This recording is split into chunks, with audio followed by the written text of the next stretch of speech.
Абай Құнанбаев 32-ші қара сөзі. Білім ғылым үйренбекке талап қылушыларға әуелі білмек керек. Талаптың өзінің біраз шарттары бар. Оларды білмек керек, білмей іздегенмен табылмас.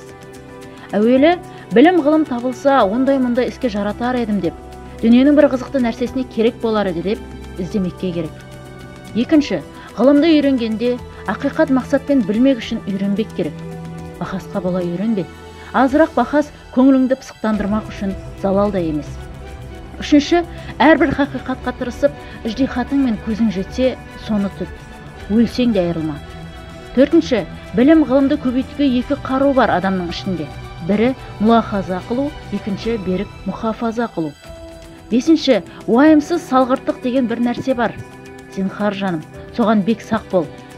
Әуелі құданың, екінші халықтың, үшінші дәулеттің, төртінші ғибраттың, бесінші ақылдың, ардың, бәрінің дұшпаны.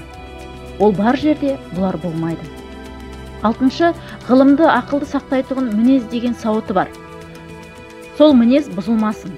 Қылам дегенің қыларлық, тұрам дегенің тұрарлық мінезде азғырылмайтын ақылды, қайраты бар болсын.